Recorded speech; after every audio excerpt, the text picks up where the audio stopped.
I think I'm gonna start. Welcome and hello everyone. Welcome to the second Illuminations event on Chinatown this week. I'm Daphne Lei, Professor of Drama and Interim Director of Illuminations. So on Tuesday, we had the opportunity of seeing a lot of wonderful photographs from the May Studio in San Francisco. And that was kind of a documentation of the hopes and dreams of Chinese immigrants from early 20th century to about mid 20th century. And today, and then among those photographs, we saw a lot of them with Chinese opera, and people were really intrigued with Chinese opera. Those photographs of Chinese opera, there are these wonderful costumes and that kind of fantastic backdrops. So today we're actually gonna take a closer look in Chinese opera. And the topic is Chinese opera in Chinatowns in the 1920s. But it is on a much broader scope, covering larger areas of not just San Francisco, but North America. But also it covers the Trans-Pacific circuits. So it is not just about the images. It is also about sound, the theater space, and the literary aspect of the theater and plays, and then also about business, about socio-political and religious and economic aspects. So it's much, much fuller. So we hope we have enough time to talk about that. So today's speaker is Nancy Yunhwa Rao. She's a professor of music at Rutgers University. She holds a master's and PhD in music theory and Chinese music theory from University of Michigan. Her work bridges musicology, music theory, Chinese opera, and cinephone studies. And as a music theorist, she has explored intersections between China and the West, particularly global perspectives in contemporary Chinese music. And her book, Chinatown Opera Theater in North America, is today's topic. It was published in 2017. And it shows her extensive research on the subject of Cantonese opera, both in the North American and in the Trans-Pacific context. So this is the book. It's a huge book. And I will, maybe she will cover how many years it took her to do this research. It looks like decades of time in there. As you will see in today's talk, this book includes really extensive analysis of networks, playbills, arias, music, and spectacles. This book has received 3 book awards and a citation.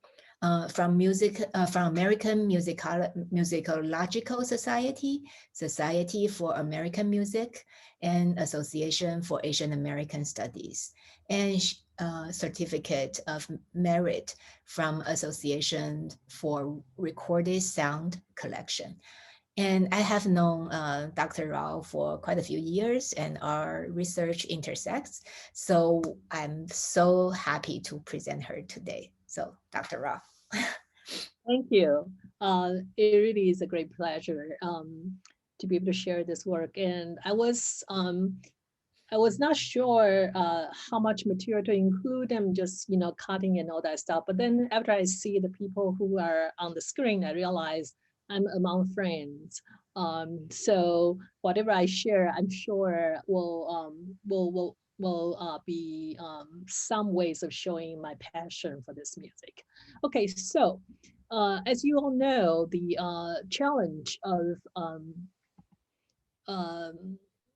technology is that if it works, it's great, and if it doesn't, it's terrible. So I'm going to share my screen and see whether it will let us do this. It says it's preparing slide. So Daphne, what do you see on your screen? I see only you. And only me? Okay. And then it says your trying to share. Okay. Or your share, you have shared. Yeah. It's Okay. shared. Okay. Yes, All right. you can see. So if you wanna stop your own video, if you wanna do that. Okay. Cool. Yeah. All right. So, I think to begin, to give the title a little bit of a background, I think my intention or the purpose of this whole project is really to show how Chinese theaters in America is really part of the American life. So that's why I use this term, the warp and weft of American theatrical fabric is Chinese opera. And it's hard sometimes for people to consider that, but let's see whether I can show some of the reason that I think so. Okay. Anime Wong was the first Chinese American Hollywood theater star. In 1922, she appeared in the first color film. Then in 1924, she appeared in 5 films in the role of slave girls. And so fascinated by her, so that's where she was. I showed the 1922 because it was very important, and I'll tell you why. So fascinated by her striking screen presence and skillful performance, American public adore her as an Oriental beauty. At the same time, however, San Francisco's Chinatown was memorized by idols of a very different kind, and that is Cantonese opera actress. And so you can see they're both in 1922, as a strong presence, at least in San Francisco. In June of that same year, a new built Chinese, so here are the picture of her, and then the same time, this is in Toronto, it's another Chinese theaters, and also this is another pictures of the same time. So in 1924, a theater was built in Grand Avenue, Chinatown, and that is called Mandarin Theater. And the city at that time was enjoying a remarkable renaissance of Cantonese opera, which brought to the community for the first time virtuosic Chinese opera actress. Their arrival is significant. Very significant in American music history, both because it points to the past and because it shows how the music and the theater was part of the American kind of imageries about Chinese theaters. So here are some of the pictures. This is Guan Yinglian, and this is her other pictures. As you can see, she arrived in 1923, the next year. So let me provide some important historical context about the role of gender. It is not the first time that Chinese opera appear in North America. Many of you know that they first appear in North America in 1852. However, this was the first time that Chinese actors appear in the United States. Traditionally, Chinese theaters banned women on stage, so only actors can perform on stage. In 1910s, however, the ban was gradually lifted in China, so all female Cantonese opera troupe were formed and the number of city troops grew. So they quickly became popular in not only Cantonese speaking cities like Guangzhou, Hong Kong, and Macau, but also in Shanghai, Tianjin, and other places where there were Cantonese communities. This is an important point that I want to bring out here, because I want to show that by the time Chinese troops came to the United States in 1920s, to perform in the theaters that's largely in a non-Cantonese speaking kind of environment. That was not the first time they did so. It actually started in China when Cantonese immigrants, so to speak, came to cities that did not have Cantonese as their main language. So you can try to see whether one can draw a kind of connection between this kind of theaters in, a kind of, immigrant community, both within China and outside of China. So these are the important cities that I mentioned about. Shanghai, of course, was the biggest place where they have Cantonese, merchants, and therefore a lot of Cantonese opera. But also in Beijing, in Hankou and Tianjin, they all have their, Cantonese opera as well. So as I mentioned, the theaters first appear in, I'm moving ahead. So first appeared in North America in 1852 at the height of gold rush. The male troupe of 130 people premiered in San Francisco only a year after the first Italian opera by Bellini was fully staged in San Francisco. So for the subsequent decades, Chinese theaters joined other different forms of entertainment in the Western frontier to satisfy the need of these earlier settlers. Their advertisement appear in local newspapers, and according to reports about theater venues, Chinese theater ranked among 5 top entertainment in San Francisco in 1968. So Chinese theaters was one of the important entertainment in the 19th century West. This is a map that gives a special context of not in California, but a bit north in Victoria, British Columbia. I couldn't find a comparable thing in San Francisco to show you, but this I think would tell you how important it was on the West Coast. This is a picture of the map of Chinatown in Victoria, and at the time the population was quite large, and the Chinese population in Victoria was about 1,700, and in that small space of the blocks, you can see there are 3 theaters. I don't know whether you can see it. There's one theater here, and this one is over here, and this one over here. So in the very close block, that's from where the map come from, you can see that it's within easy walking distances. They had a lot of need for Chinese theaters, showing that the great demands for such entertainment. So in similar fashion, in San Francisco, there were 4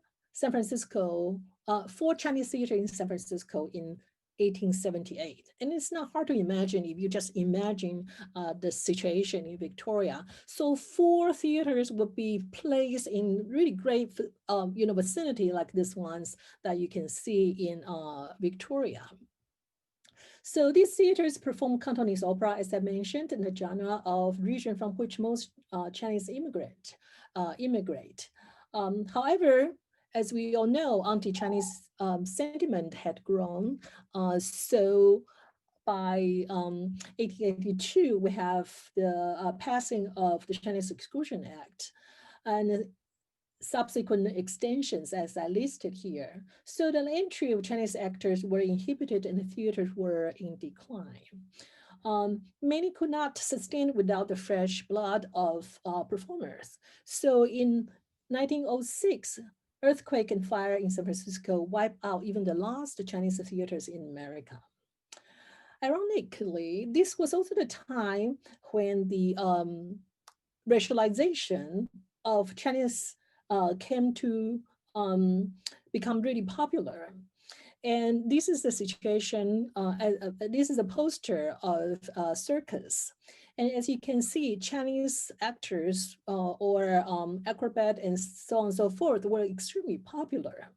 So guess what? The irony is that the way they were racialized and presented on stage in the American popular entertainment become one of the rescue for the Chinese theaters for Chinese community, because this is how it works. So at this vaudeville or circus, the stereotype of Chinese were so popular, and so entrepreneur of the entertainment business intervened in 1910s, requested an immigration office to allow them to bring Chinese acrobat and performers to the United States. their success thus paved the way for professional Cantonese opera troupe to step on American soil again. So these began in 1922. And so this is the how they have to do it. This is Angel Island kind of, immigration process. These are the immigration paper. They all have to sign. This is one of the female performers, and this is her very own signature. So through these signatures, we can see they are literate and so on and so forth. So these are the cards that they have to carry in order to prove to wherever situation they need to do so, that they have the status of performers. So because the way this become possible, performers start to arrive on Angel Island. So this, as you know, is Angel Island. This is some of the arrival scene. But most interesting is something I want to show you here. This one is not Angel Island. This is actually, the bottom one is actually in Canada, and this is from 1938. These four were Chinese actresses who arrived for opera performers. And they are here, and you can see it's kind of amazing. We consider these people arriving in a very tiring situation, but guess what? They were very proud of themselves. They are proud stage performers. They are here to entertain. They are here to give all they have in terms of talent. So I thought it was just amazing to actually have a capture of the situation of their arrival. They come here not to suffer, but to thrive in this land. So these theaters were, able to seat somewhere around 700 to 900 seats. So every night they have their performances. I hope the historical background make it clear that the renaissance of professional Cantonese opera performance was so significant for those community. And here are a few more of those performers. Li Xuemei, this is the one we saw in San Francisco Chronicle. That is when she arrived. And this is Zhang Shuqing, which was one of the famous star at that time too. And this is an actor, I don't know the name. And this is one famous actor as well. And this is Li Xuefeng, which I spent a lot of time talking about in my book. So as you can see that I lay out for you in this stretch, that all these cities have their own Chinese theaters. Some have more than one. And that's how lively the network was during that time. So the aesthetic, historical, and effective power of these Cantonese opera actresses were just unprecedented. Their attraction for Chinese community and their significance to social memory was immense. Furthermore, the crossing from southern China to North America imposed the racialized status on these opera performers, especially actresses. The Trans-Pacific crossing transformed them from that stellar, opera performer that I was talking about, with hyper visibility of femininity in that kind of Chinese, presence, to a different kind of position in Chinese community. I must emphasize they still maintain this kind of a hyper, visibility of femininity in Chinese American community. However, they are aware they are racialized other. And this is a bunch of playbills, which unfortunately, because the technology problem, I couldn't really show you. But this last one is actually the from Vancouver, Havana. And just at every single theaters that I show you in the previous map, there's a map, there's a playbill like this. So the effect of Trans-Pacific crossing has not generally been considered relevant actually to the American music fabric or American entertainment, but it should be. The interaction between the music Trans-Pacific crossing and the racial terrain in America is, as I said, the core of the larger project that I have been working on. So in many ways, these kind of transpersive presentation can be considered as a kind of the trace and interactions that persist despite of the racial hierarchy and immigration prohibition in American history. Without official archives designated to music transpacific crossing, the above kind of immigration papers and the playbills um, or photographs or the immigration files in National Archives, um, or even the Chinese photo rescued by Wiley Wang at a curbside in Chinatown, really were our own archive. We create an archive that doesn't exist anywhere else. It doesn't exist in the performing library of, New York Public Library, for example. And even the powder for the stage performance are the evidences of the traces of these people. So not just photos, but everything. And here's what I want to show. This is from a fantastic book I'll tell you in a minute. But this goes to show that Cantonese opera at that time was traveling all over the Trans-Pacific. It went at the same time to Australia and New Zealand, as well as South America and North America. So, ideally, this project should have a team of 20 people at the very least from different locations to really study this, because this is the playing field of those ambitious Cantonese opera performers. They don't just come to United States. They don't just go to South America. They went everywhere that they could. So this is something that we need to kind of be thinking about. At the same time, we focus on North America. We need to be well aware the similar analogous movement happening elsewhere. And of course, they have, back and forth interfering with each other. That map was from the excellent book that was just published years ago. And it was the collection of Cantonese opera costume at the Anthropology Museum of UBC Vancouver. And the book really captured wonderfully not only the fabric, but also the design, the roll type and so on and so forth. So if you don't have a chance to this book, I hope that you will find ways to have access to a copy of it. Okay, so the imaging spectacle is what I'm going to talk about next. The artifacts recall for us the glamour of those actresses and their theatrical presence better than the photographs. And we, as on Tuesday, have seen May Studio of San Francisco left us a treasure trove of pictures, which Wadi Wang rescued from the dumpster. So because of that, we get to see that opened in 1923, the May Studio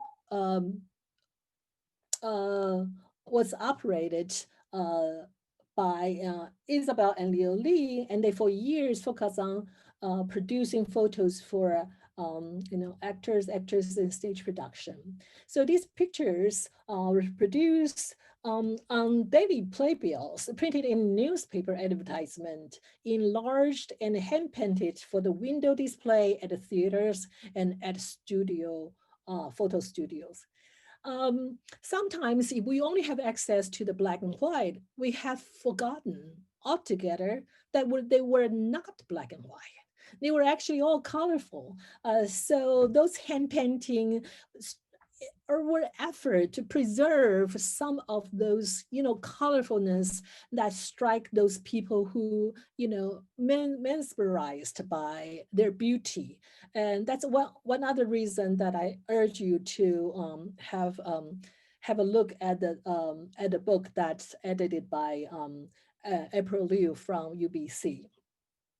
So in these photos, as you can see, the performers were transformed into this kind of two-dimension image, and the subjects flattened into this painted scenery. And yet, in this kind of fictional space, performing bodies and female vocality were effectively merged.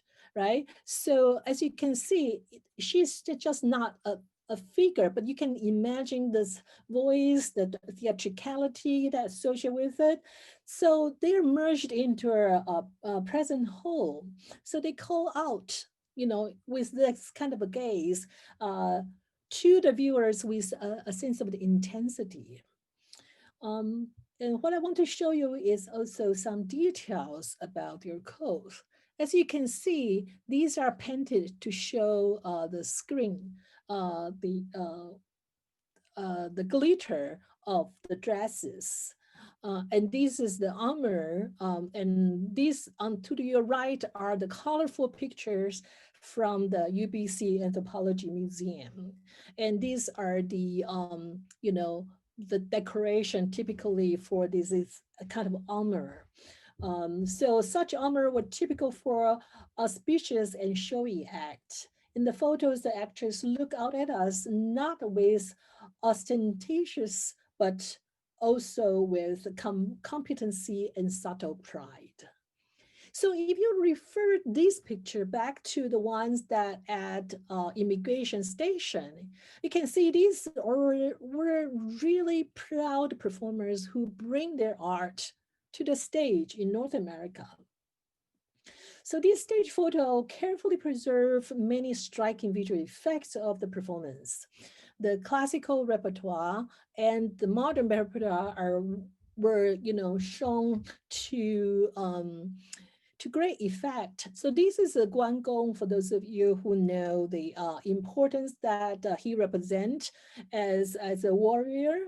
And this is one that really combined the Western attire with the Chinese period costume. So one other thing about this play repertoire during that time is that we have no way of knowing some of those play that was stringed together for special effect, but didn't really exist much longer than several performances. So this is one that actually we can only guess, but we don't know what was going on. And here's one that's more traditional. You can basically see this is at the palace of some sort of official, and she was being trained. And this is Li Xuefang, which was the famous actress that I show you about. And because she's so famous, she traveled with her own valiants and like this and like these, very much elaborate and in beautiful embroiders. And this is another traditional stage production. And as you see, these are the hudumen on the right and left. It's typically how they enter and left stage. And this is another one that I think this is actually her name is Nu Muzhen. Doesn't mean much to you, but since I, studied their presence in Canton as well, so I have a understanding of how important they were in China. And that's one of the beauty of this study, because once we figure out who were these people that perform in the United States, we went back to the study of Cantonese opera and really have a greater understanding of their stardom or celebrity status. And many of them actually had great fame, both in Hong Kong, Guangzhou, and in places like Shanghai. So this is an important thing to show that they have this kind of live performances. And even though they're ephemeral, they are actually had great impact on the theater. Because it gave them a sense, it gave community a sense of themselves, and also create a sense of mutual understanding. Not to mention, it verified many kind of belief system, hierarchy of responsibility, and so on and so forth. So they were not just frivolous play. They were surely enough, a lot of comic relief and so on and so forth. But at the end, they were important part of the community's sense of self. This is one of the things I always like to talk about. just to give a sense of how creative the playwrights were at that time. As you can probably see, if you were in the same room with me, I would ask you to see what is happening here. What do you see as the backdrop? So if you really take a look at this, you can see that it has soft backdrop, which is, the painted scenery, as well as some sort of stage prop, so that this man can sit here on the elephant, right? The back of the elephant, while this guy poke his head out from a hole in the scenery, and showing this knife and showing this kind of story. Do I know a Cantonese opera story that has elephant in it? I don't. Uh, but I think you have to be able to imagine what they were getting at during that time. This, however, is a more traditional play. This is called the Xianji Songzi. It's one of the auspicious play. And you can see that in this particular one, it's also, has stage prop and also things here. This is one of the typical play that I would have very short as a playlet for good fortune. And this is a play that's actually a combination of old and new. Old in the sense that you see this period cloth, right, over here. And you see this famous performer. This is Li Xuefang, the actress that I was talking about. She's at the very center. And from where she is and this lotus thing around here, we can pretty much be sure that she is playing Guan Yin there. But we don't know what the story would be that would have Guan Yin together with someone with, a headpiece like this. So again, I don't have a story that I can share with you about this, but this is fascinating because it shows I step out of the tradition to bring the traditional character together with the modern imagination of the West. And not to mention that this woman is in kind of in between character, not quite old, not quite new, everything.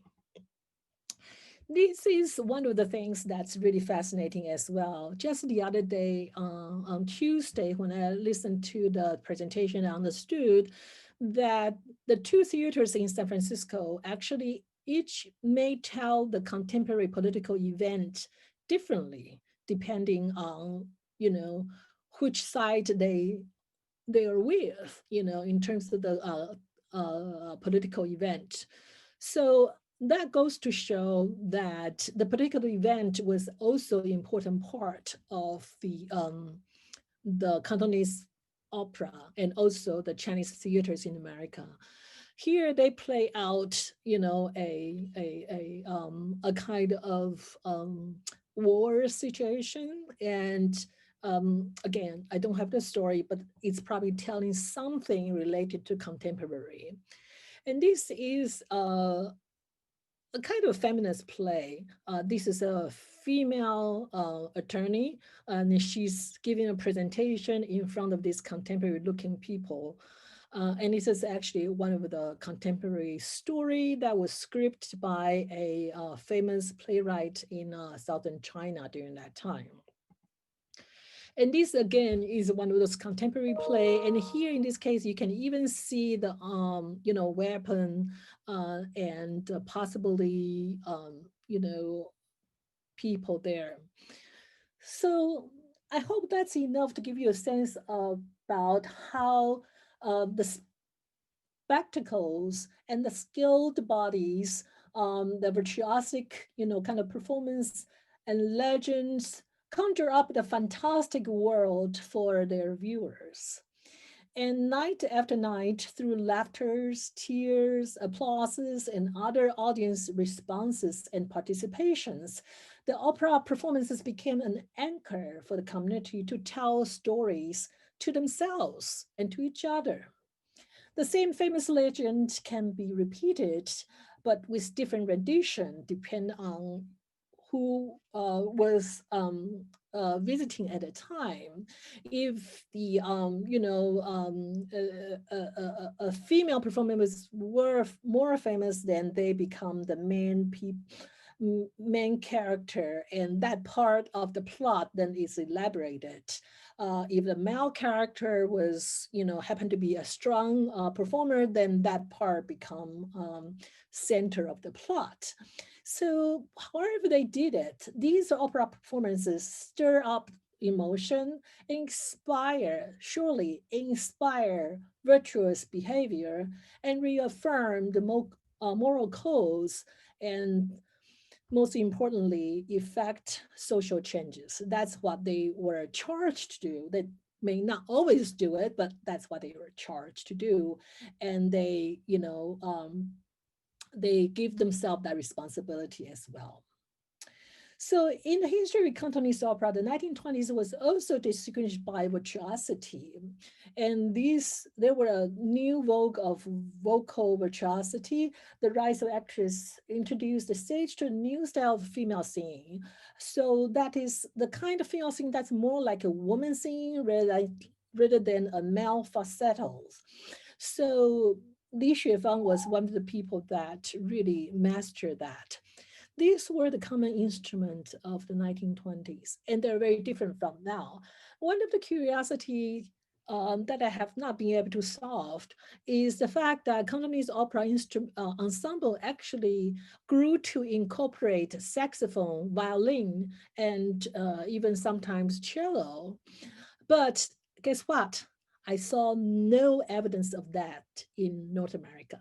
So I don't know how to crack this particular issue, but in music, in study of folk music, there's always this thing about how people in diaspora were actually the keeper of the most, original form of the tradition. Whereas in the country, inside the country, a folk tradition evolve more, with more radical pace. So I think this may be an example of that. But I just want to show you this picture. I want to show you this picture for a different reason too. On the right-hand lower part, you will see the drum. This is the drum that if you go visit any kind of Chinatown, large, small, mining town, railroad, you will see this kind of drum. And that is a kind of drum that's really unique to the Cantonese opera, and that's everywhere. And that fact that it's everywhere tells you Cantonese opera troops were everywhere because they're in all sorts of different towns. So this is Li Xuefang that I was talking about, and I'm gonna actually scoop the sound. And here's the recording. And one of the beauty of studying some of the historical detail is that you uncover things you don't know anything about. So this is something called Oriental records. And that's one thing that I uncovered during my study, which is that this was the very first and probably the only record label that's produced in North America by Chinese, and it's called Oriental Records. And it's really fascinating how it's actually joint financed by Hong Kong merchants and performers and the North American theaters, but that's what they are. And I want to show you that this is kind of a script that I use to sing. And this is lyrics. And this is one of the lyrics I found in the archive. It's folded up. But what you can see is that in addition to the text, it also has indication of the aria type.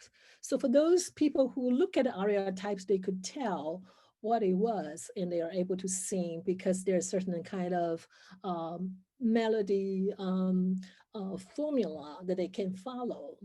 So this is a torn page of Cantonese opera lyric. The inscription of the lyrics in ink on the surface of the rice paper is the materiality of cultural transmission. I found it in a folder in an archive. And so the textuality of the lyric and its materiality together mark the practice and suggest the gesture and the sonic world that it portrays. You can imagine at the scene of this inscription, probably the inscriptive figures, that is the Chinese character, bear the trace of their specific writing instrument, and that is the brush, the writing technique, the calligraphic practice, and the classic poetic couplet. So it's used together with the notation of aria types, um, render um, into songs of what people can enjoy. So if we understand the notion of inscription as the breach of the kind of a material service for it to bear marks, then the inscription represented by this lyric is particularly apt as a metaphor for Chinese theaters. The brush pen's ink does not merely mark the surface, but seep into the fibers of the rice paper. The marking as constitute a conceptually deep structure of Cantonese opera that permeated through the society, becoming part of the texture of American landscape. All right, so that's a little bit into the usage of material. Next is the audience, right? So as I mentioned, there was a Mandarin Theater in San Francisco. This is what it looked like. You can see there's special design. And was the one that was constructed in 1924. And this is a later time, but you can still see that the display of the performers, this may be the theater, or it could be the film. And this is the Great China Theater, and this obviously in the opposite political party affiliation from the first one. This is the inside of Graduate China Theater. Those of you who recognize this KNT affiliation from the symbols. So the interesting thing is that they have ticket on sale at 3 o'clock every day.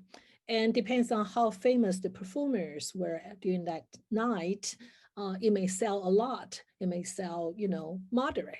But how much is a lot? How much is little? Well, again, I didn't have anything in San Francisco to show you, but I can show you something from Canada again. Okay, here's another picture from inside of a Mandarin Theater. This is a daily business receipt from a theater in Vancouver. And this is from 1918. And it goes to show that it has 2 different types of tickets and the number of tickets they sell that day.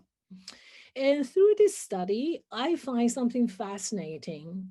And that is the theater on average of those 2 years have about at least 600 people per night. And when it's full, it's about 1,000 people. When it's a slow night, it's about 300 people. So imagine, that's the number of people who frequent theater every night. So here's some tally that I can show you. This is a 九楼戏凤, and the first class was 35 cents, the second class 25 cents. These are the number of tickets they sell, and this is the total they come up with that day. This is total this total amount of money they, gain from ticket sale, and this is the number of people that were present that night. And this is another night, and this is the famous Madame White Snake plot. And this was probably a more traditional plot, and it's a bit less popular. And so it sold something like 500 seats or so. But the interesting thing is here for me, and that is the number of second class tickets. This night you have 600 or so. This night you have 200 or so. So this is about 1/3 of that previous night. So you can see the largest support for the theater actually not come from the merchant class, but actually from your lower class, lower income people who buy the cheapest seat. And they control the success of evening because they are so important, the mass. So in other words, even though these theaters are probably constructed by, merchant, their existence rely on the mass, the large number of people. Okay, I just want to show you a few things. This is what I consider the extraordinary body. And that is to show how during that time, the bodily performance demonstrate both the traditional and the modern. So this one, you can see she wears this traditional kind of dress with a headpiece, which is very heavy. I don't know how she can, move around so well with that. But she wears a modern pair of shoes. And on this one, you can see that she has a full wardrobe and wear a cape that's typical of, of a warrior, a female warrior as well. However, you see the trend here is very much in the European style rather than Cantonese or Chinese opera style, because there's no way you can jump around as a woman warrior with this kind of trend. So that's a kind of, adjustment. And the last thing I want to show you is just say how this was becoming part of the community. One of the performers, one of the actors from the troupe actually later compete in this lantern queen competition. And not to mention this kind of wardrobe become an important part of, the ways they present themselves. So this is another thing that goes to show the importance of this traditional beauty that they, the actresses kind of brought to the community and then become the idol. So through actresses like these, they had residency in Chinatown, and their mobility were quite typical for their contemporary. They travel around different cities.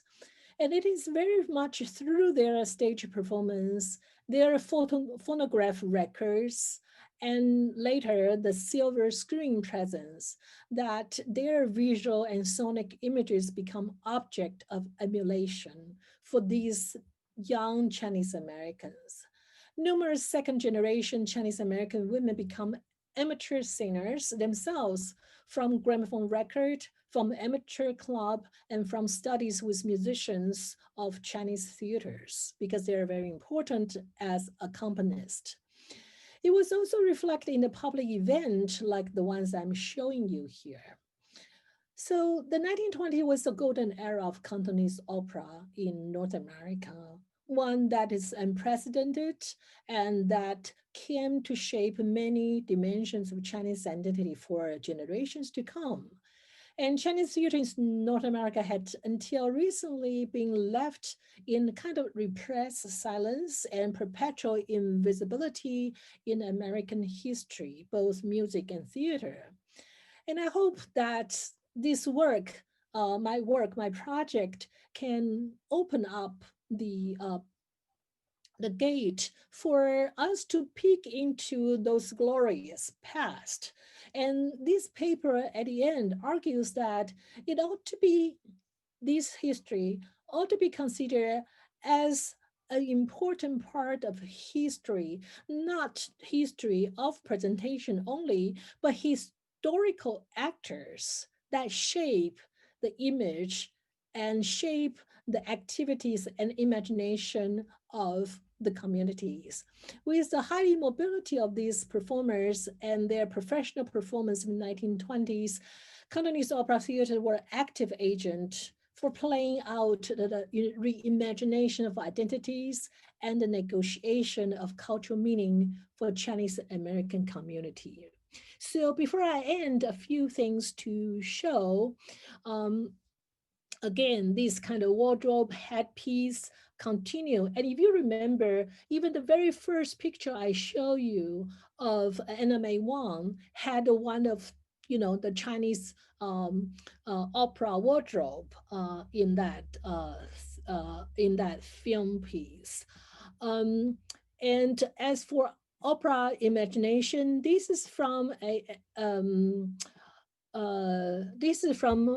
Maxine Hong Kingston, and she, in her Woman Warrior, has this very, very touching paragraph. So this is kind of semi-autobiography, right? So she said, I become silent. I dumbness a shame still cracked my voice in two, even when I wanted to say hello, right? So this is a Chinese girl in a public school. My silence was the thickest total during the 3 years that I covered my school painting with black paint. I painted layers of black over houses and flowers and suns. I was making a stage curtain. It was the moment before the curtain parted or rose. The teachers called my parents to school, and I saw they had been saving my pictures, curling and crackling, all alike and black. The teachers point to the pictures and looked serious, talked serious too. My parents took the pictures home. I spread them out, so black and full of possibilities, and pretended the curtains were swinging open, flying up one after another, sunlight underneath mighty operas. And when I encounter this passage, I feel this really kind of weight of um, opera for the Chinese community, how it offers a realm of imagination. And in fact, Maxine Kong Hinston had continued to use Chinese theaters as one of the imagination. And one more thing, after the stage no longer exists because, there are many more entertainment that were available for Chinese community, I argue Chinese opera continue to be important. And here is one example. Many of the Cantonese opera performers started Chinese film studio. And this was the studio that they worked at. It's called Grand Film Studio. It started in 1930s as one of the earliest sound film, talking pictures, what I call it. Um, and then he went back to Hong Kong and then moved back to San Francisco after the World War II broke, and then things became difficult in Asia. And this particular film called White Powder and Neon Lights were a production that they did in 1947.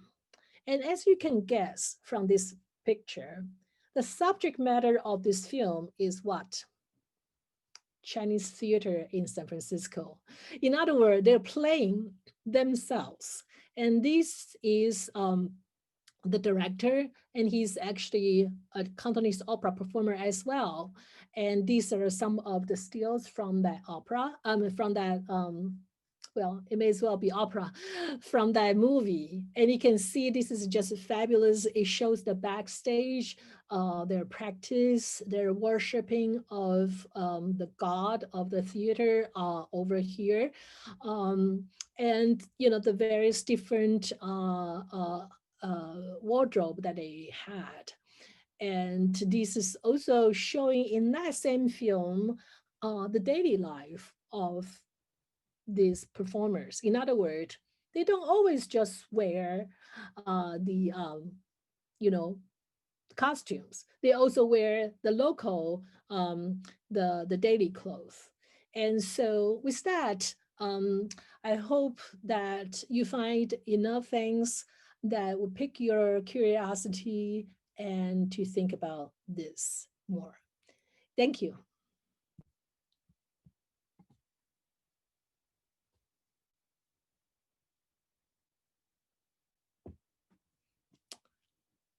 Daphne, are you there? Yes, please. Okay, yeah. All right. Thank you so much. That was so wonderful and so rich. There's so much there. I think the wonderful thing about this week's event, Tuesday and today's, it is to see how the Chinese immigrants and how Chinese in diaspora represent themselves. We know in immigrant and diasporic communities, and these people are always being represented, and very often, most of the time, being misrepresented. It's, you can think about P.T. Barnum's, like the early representation of Orientals as freaks and like that, or later like a yellow face and all that kind of thing, or in the satirical cartoons. But these two events just show us how these immigrants, they present themselves in a sense maybe misrepresent. They just want to represent their dreams and their fantasies, but it's their own saying. So that is so wonderful. Well, so we still have a little bit of time, and then we could chat a little bit. I want to first ask, how did you get interested in this subject? Well, it's actually pretty strange, right? I mean, as you said, I'm a theorist, and I really have no reason uh, to to think that I can do a research on theater and also on Cantonese opera. Um, but I guess the reason is really that I found gradually the study of American music is missing a piece. In other words, a trans-Pacific piece. And for me to write about American music, you know, it just feels it's so missing. So the whole thing really started because Meilan Fang, as many of you know, the Peking opera performer, visited the United States in 1913, was very, very successful, and there's many complexity to that particular visit. But one of the things I encountered him was actually in American modern music books. And it is because the modern musicians, modern composers were floored by his performance, and their music started to, kind of emulate some of his singing style and so on and so forth. So, encountering Meilan Fang in American music history, I realized there's more to say than just Meilan Fang. And after I dig in, I realized that without historical documents, without a chronicle of who's here and where, we can never claim a trans-Pacific history of American music. Mhm. So this history needs to be established before we can claim um, their significance and consider their role. We're not saying that, you know, it is possible to really create that in one day, but I thought as one person, I like to see it, become written. So it's a beginning. Great. Well, Meilan Fang certainly also has influenced the field of theater a lot, because of Bertolt Brecht's writing about him when they met in Moscow in the 30s. Mm, So Bertolt Brecht's theory about alienation effect is supposedly based on the Chinese acting, which is Meilan right. Fang's acting he saw. But actually, people say Brecht later lived in the US and in LA and frequently visited Chinatown music theaters, which will be Cantonese opera. But no one Right. ever talked about Cantonese opera because Wow, that's a um, project for someone. but that's later. That's much later than when he met Meilan Fang. So yes, Meilan Fang became Right, token, right, and influence of the West from China. right. So yeah, so I wonder if we should just open up to people to whether you have any questions. So we have a, well, not quite small, but probably small enough for you to, we could if you have questions, you could ask. I don't know what's the best way to So yeah, Qianru, I see you. Yeah. Yeah, I have a question for Dr. Rao. Thank you so much for such a rich and detailed book. My question is actually like, my first question is what Dr. Lei asked at the beginning. What was the research process like? How long it took you? Because it wasn't just, you went through a lot of archive, and you talked to people, but also you have a global project. You travel between spaces and you ended on Honolulu and Cuba. So I'm just curious, what was the research process like, and how long, and how did you make it into this book, which is related to my second question. My second question is, what was the process like turning your research into this book? Yeah, I think those are very good questions. I'll tell you something that's really kind of something I've been thinking about lately. Lately, I've been reading the Chinese railroad studies that Gordon Chang has, done in San Francisco, in Stanford, right? And I look at the team that he had in that project. And I look at the different dimensions that he took to that study, right? Including archaeologists, including, local specialists, so on and so forth, and people who study mining and stuff. I thought, that's the team I should have. That's the team I do not have. So I think it's funny to actually try to do this by myself. And even when I go to Hong Kong, definitely would know, my Hong Kong colleague who studied Cantonese opera had numerous, right, people who do different parts of the archiving and so on and so forth. So yeah, I think studying this in North America, you're at a disadvantage. You don't have the resource. So I feel very lucky that the first article I write about Cantonese Opera Theater in North America, I had only one newspaper. I had only 明器日报, which is nationalist Chinese newspaper in New York. I couldn't find information. All I could find was this newspaper in microfilm. So I lived in New York Public Library for a week and then copy anything that I could find in that. And that I construct the story of New York. And that was my first article. And I think that's how you do it. You take a location, you study as much you can with that location. And in fact, when I was doing that research, I saw my colleague who's, writing about Cantonese opera, right? Win Chong, he was doing that. And I thought, okay, great, Win Chong, you go study everything else. I'll just study, New York. I don't want to know anything else. It's just too much for me. I'm a theorist. I want to go do this chunk, and that's what I can do. But and so I was really lucky to really limit myself to one area that can do well and study as much as I can. Still, studying that doesn't mean that I just got the name, just get the titles. I study who those people were. And I study as much as I can about the genre, right? And so on and so forth. It's not going to be complete, but you have to kind of concentrate on something and figure out what story you want to tell with the material you have at hand. At the time when I'm writing it, I was not succumbing to the understanding that I'm only writing a partial story, right? Because I never thought that I was writing partial story because I never thought I could write a whole story. So I'm writing the story that I could tell. So of course it unfolds from there, because once you start to understand the connection between New York and San Francisco, you cannot not study San Francisco. And when you start to see that Hong Kong has all this material, you cannot not study Hong Kong.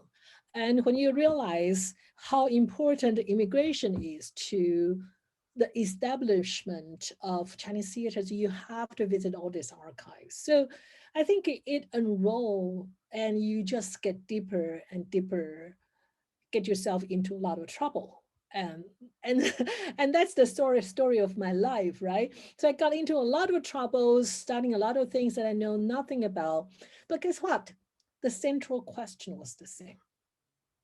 And for me, the central question was, who are these people? What does opera mean to them? And why is it that, why was it that it was so important? Why was it that there are two theaters in San Francisco that play 365 days a year and can go on for decades? Why is it? How does that work? And once you start to do that, you then start to figure the texture document is not enough. You want to talk to people. You want to see even, you know, the granddaughter of someone who was there. They have some information that he can share. So one of the beautiful story was when I talked to someone and she told me that her grandfather was the person who passed playbill in Chinatown. And she told me how her grandfather used to, you know, go out at 12 o'clock and pass this on. And I talked to another person who's the daughter of a tailor and who told me that, well, yeah, you know, the playbill would always come to her dad's shop. So when she come home from school, she can't wait to look at this playbill to figure out whether they're gonna see that night or not. So I think you really hold on to a question that you can ask and then add more question to ask and expand it forever. So my current project actually involves, the reason I'm reading a lot of railroad stuff is because on my current project start me thinking that the Chinese troops were everywhere. And we have focused on the urban cities.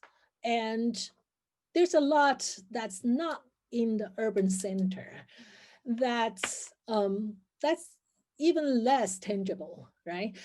Because they don't even have a physical space that they perform night after night, right? So it's nearly impossible to find where they were, what they did. However, we know they exist. So my project right now is to how to construct a story that help me understand the meaning of music for those community. And that's, you know, I think it just as important to me. So I hope that answered your question, very long answer. No, thank you so much. Part of the reason I asked this question is as a graduate student, while I found the topic and I started working on it, it's kind of like what you said. You keep developing, you keep discovering new information, and your project keeps expanding. And my part of my problem right now is I don't know how to, because there are a lot of things that I don't know what to deal with the project keeps expanding. So I also, because your book is so rich, I kind of assume that there's also a lot of materials that you discover through your research that eventually didn't go into this book. Like, so what was that process like? I think it is really impossible to grab, but I think it definitely can probably share with you that, you know, it's sometimes about what question you end up asking, because at the end of the day, a book is, or a project is about telling a story, right? So it's about what story you decide you want to tell with the material you have. And the same material can give you sources to tell many different kinds of story. And I guess at the end of the day, for me, it's what story you're most interested in telling. Mm-hmm. And for me, I think it is really like what Daphne was saying, that it is very important to tell a story about how Chinese community present themselves through their performance. Mm-hmm. And I'm particularly proud of the ways in which that they have this hyper visibility in the community. Mm-hmm. And to me, that's so very powerful and so so important to the many people I talk to, right? So that's one reason that actually was very, you know, I saw some scrapbook that really shows they preserve like a treasure box of a lot of the pictures. And then you talk to someone who grew up in the 1950s, they no longer have access to those theaters because they weren't performed every day. But guess what? They know about Guan Yinlian. Why? Because Guan Yinlian was this legendary figure everybody thought was quintessential, public face of Chinese opera. So even though when she got old, her voice wasn't well, her farewell performance was just packed. And she had a silver screen presence as well. So they watch the movies. And so I think one of the difficulty for authors of any kind is to um, uh, decide the story and angle that you want to take with your material, so that the writing process is not an inventory list of all your discovery, but rather a story that you can tell. I recently saw something that Gish Jen wrote, and I don't think it's suitable for us who are doing history work, but I think it's very telling what she said. She said that as novelists who write about historical material, she told her student not to take notes when they do research. And I understand why she said that, because she doesn't want the fiction to be compository of historical facts. So she wants them to do research. She wants them to have, grounded their understanding, the feel, the aura, the sense of the time. But she doesn't want them to be bogged down by the historical detail, because that would only kill the literary flair and flow. Right, so I kind of understand where she's coming from, but of course we can't, because we have to footnote every single thing. So it's not something we can follow. But I think the spirit is there. The idea that you tell a story. So in some ways we're our own kind of storyteller. Thank you so much. You're welcome. I see some people. I see Wiley Wang here. I see Lydia Tangji here.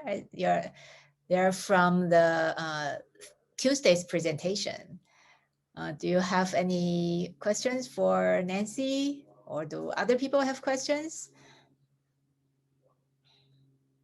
And here's my middle school classmate, Benting. Hi, Benting. It's cool. Hi. So, and Nancy, I wonder, right now we have actually still, like people don't do opera as much because, of course, it's labor intensive, right? But then people still get together to sing a lot. So in LA, in San Francisco, in in all these areas, we have those kind of amateur opera clubs, and people get together weekly to sing. Are you involved in any of those in your neighborhood? I'm not actually. I'm far enough from New York that makes it quite impossible. If I were in New York, I probably would go. It is something that you do see when you even go to the weekend, right? You go to the park nearby, you will see them do that. And that's one thing that I feel excited about visiting you today. And that's because I think there's something about theater that I wish I know more about its magic. There's something about theater, I'm coming from, in fact, I just had a review recently of my book, which I'm very lucky. I have 15 review of my books already published, and then it's great to have people's feedback on the book. And the most recent one is actually most critical, and it's by, I forgot the name, sorry. He's a theater scholar in Royal Holloway, London. And he's Ashley Thorpe. Yes. Ashley Thorpe. Yeah. Yeah.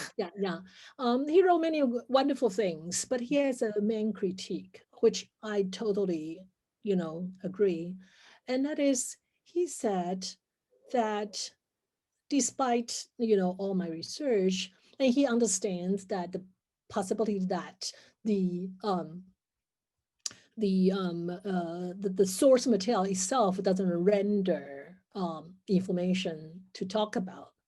However, he felt that I write it more as a music history rather than a theater history. And I'm totally guilty of that. I'm totally guilty of it because, from my training, I do end up thinking this as music history. And I, as much as I try to write about it as a theater history, I felt like I really did not give it as much imagination as I could, So you're asking about, the ways in which theater is important versus, them just going there to sing, right? And I do think it's very different when they only show up and have the material in front of them, have accompaniment and sing with each other, enjoy the movement. That's something I can analyze. The beauty of singing and the way that singing brings this camaraderie and togetherness. Singing itself, the vocality has its own magic, but it's a different magic from the magic of theater. So if I were so lucky to have a team like Professor Golden Chang in, a whole team, I would definitely have theater specialists to help me do that imagination, because that's a very important part of it. I think I try to understand it, but it still is hard. For example, all the stage production that the pictures from May Studio show us would be so rich to be studied by someone who knows more about theater in the imagination they can bring to those kind of theatrical, possibility from those stage photo is just immense. And I have not gone there actually myself. For me, their quote unquote was, no pun intended, but for me, they are the backdrop of my story. So someone else can really take that and run. And that's why I really feel, even though I don't have a team to do really a comprehensive study of this, I don't mind, because I think one needs to start somewhere, and there's a lot of work that can be done. And the important thing is for people to become curious and at least know the existence of it, and then the study can follow, right? So. Great. We're at time, and so thank you so much, and thank you so much, so much for visiting us. Because of COVID, it's easier to bring you here than to arrange all that kind of lodging and figuring out the schedule. So we are so fortunate to have you here today. Thank you. Thank you very much. The PhD students, please stay, and Dr. Rao is going to just chat with us for a little bit more. And for the rest, thank you so much. And yes, thank you all for coming to the talk. Thank Bye. You.